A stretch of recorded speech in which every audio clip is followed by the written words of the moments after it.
que é melhor a nível de metabolismo, de funcionamento cerebral? Para a gente consumir um alimento cozido, um alimento frito, um alimento no vapor, um alimento com água, sem água, como é que a gente trabalha esse cozimento, esse, vamos dizer assim, esse preparo do alimento para que ele tenha mais disponível para a nossa circulação, para a nossa absorção nas células, todos os benefícios que ele é capaz de gerar.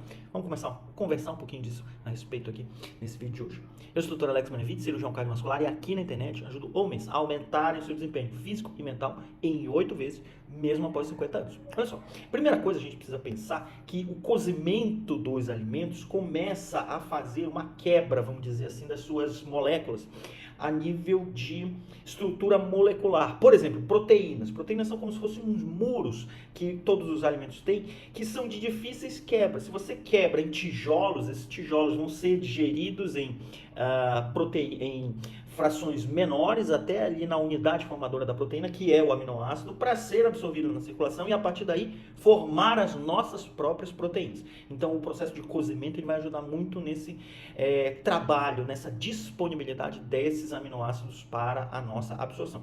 Por exemplo, o que a gente tem de um exemplo muito clássico aqui? O ovo. O ovo cru, a gente tem muita gente que advoga o consumo do ovo cru, que ele vai dar muita proteína.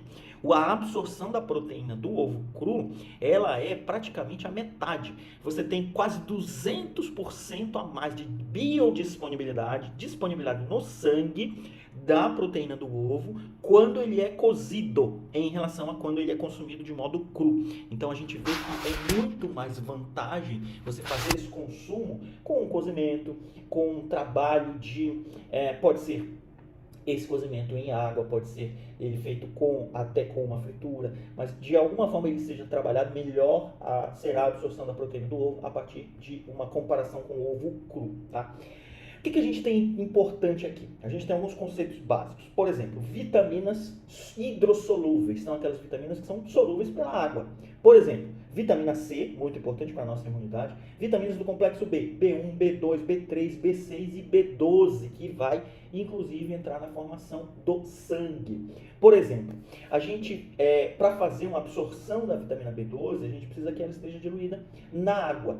Agora, quando a gente faz um excesso de lavagem de alimentos que são continentes do complexo da vitamina B e aquela água é perdida, você perde muita condição de muita vitamina B. Então, a sua absorção para esse tipo de proteína, de vitaminas, vai estar diminuída, vai estar prejudicada.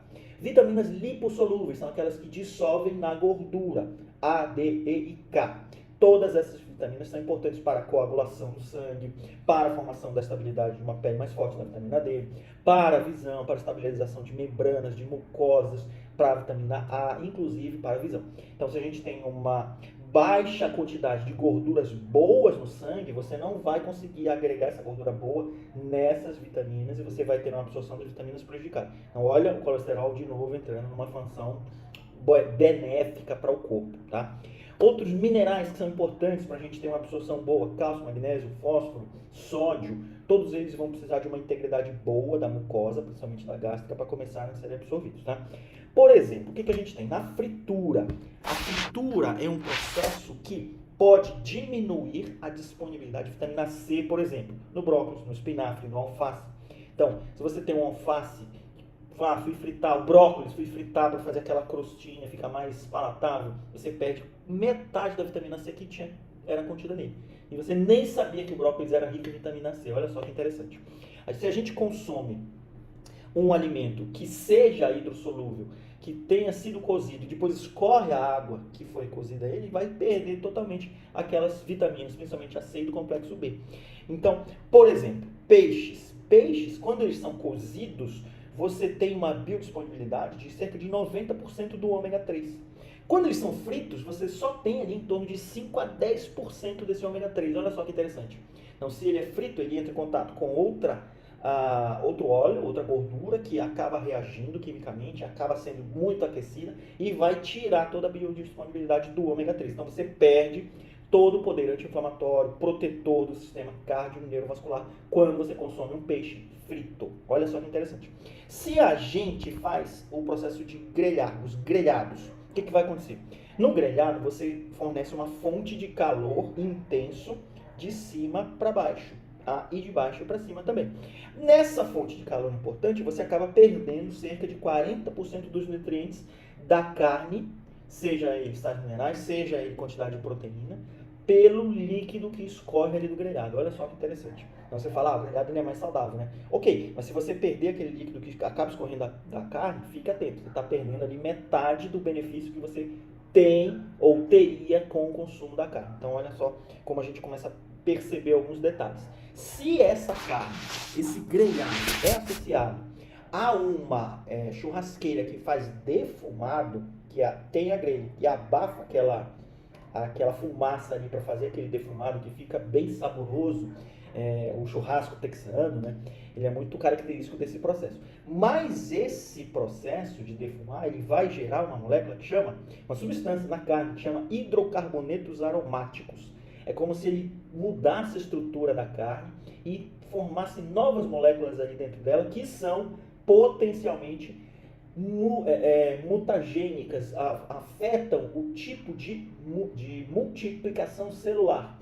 Pode gerar, logicamente, com todos os outros fatores, pode gerar uma tendência a você desenvolver um câncer a longo prazo, juntando com fatores genéticos. Você fala, nossa, doutor, tá fazendo coisa muito drástica, que uma carne defumada vai dar câncer. Não é isso. Mas ela aumenta o risco, aproxima você daquele processo. Então, defumados, muito cuidado com o consumo em excesso, porque a gente está ingerindo hidrocarbonetos aromáticos, que são moléculas que vão alterar o metabolismo de multiplicação celular, que a gente está multiplicando a todo momento aí durante a nossa vida inteira, células. Principalmente células da mucosa gástrica, da mucosa intestinal, que recobrem de todo o trato digestivo por dentro, e também de células da circulação, tá? Outro processo importante de cozimento, o micro-ondas. O micro-ondas a gente vai ter o quê? A gente vai ter que ele ondas de calor que giram ali dentro do aparelho e que, de uma certa forma, preservam a ação antioxidante, principalmente do alho, cogumelos e cebola. Olha só que interessante. Mas acaba desidratando alimentos e aí os componentes hidrossolúveis vão embora com a água. Quem são os hidrossolúveis? Vitamina C e vitaminas do complexo B. Então, muita atenção com o tempo de cozimento que você está usando nesse micro-ondas e se você está fazendo uma desidratação demais do alimento que está sendo trabalhado ali naquele período, tá bom? Agora que você sabe de tudo isso, compartilha com aquele amigo que está precisando entender mais a respeito de cozimento, que tem interesse por cozinha, que gosta de cozinhar, mas que é importante também a gente saber em termos de quanto a gente vai aproveitar de benefícios que o alimento saudável pode nos fornecer. E aproveita, já me segue por aqui.